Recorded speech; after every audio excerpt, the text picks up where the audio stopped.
இன்றைக்கி Thursday evening டின்னருக்கு வந்து இட்லியும் தக்காளி கொத்தமல்லி எல்லாம் போட்டு சட்னியும் தான் வந்து செய்ய போகிறேன். ஃபஸ்ட்டு வந்து மாவு உப்பு போட்டு நல்லா மிக்ஸ் பண்ணி எடுத்து வச்சுக்கிட்டேன்.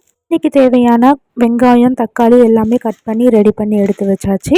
இப்போ ஒரு கடாயில் கொஞ்சமாக வந்து எண்ணெய் சேர்த்துட்டு சீரகம் கடலைப்பருப்பு கொஞ்சமாக வந்து தனியா எல்லாமே சேர்த்துட்டு நல்லா பொரிஞ்சதும் 2 பல் வந்து பூண்டு வரமிளகாய் வெட்டி வச்சுருக்க வெங்காயம் எல்லாமே சேர்த்துட்டு நல்லா வந்து வதக்கிட்டு அது கூட வந்து கட் பண்ணி வச்சுருக்க தக்காளியும் சேர்த்துட்டு நல்லா மசிகிற வரைக்கும் வந்து வதக்கிக்கலாம். தக்காளி மசிகிற அந்த கேப்பில் வந்து புதினா கொத்தமல்லி தேங்காய் எல்லாமே வந்து கட் பண்ணி ரெடி பண்ணி எடுத்து வச்சுக்கிட்டேன். இப்போ வந்து தக்காளி நல்லா மசிஞ்சு வந்ததும் அதுலேயே வந்து தேங்காய் கருவேப்பிலை கொத்தமல்லி புதினா 3மே சேர்த்துட்டு நல்லா வந்து வதக்கிட்டு அதை வந்து ஆறுறதுக்காக வந்து எடுத்து வச்சுட்டேன். சட்னிக்கு தேவையான அளவு உப்பு வந்து ஆட் பண்ணிக்கலாம்.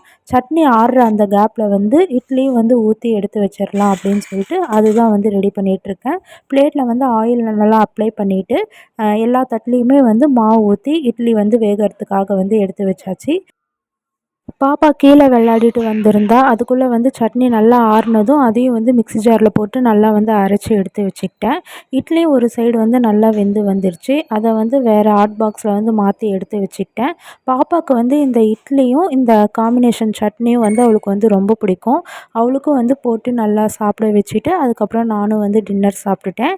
நம்மக்கிட்ட பிராஸ் பூஜா ஐட்டம்ஸ் எல்லாமே வந்து அஃபோர்டபுளான ப்ரைஸில் வந்து கிடைக்கும். முன்னாடி வீடியோஸ் செக் பண்ணி பாருங்கள். கண்டிப்பாக உங்களுக்கு பிடிக்கும். தேங்க்யூ.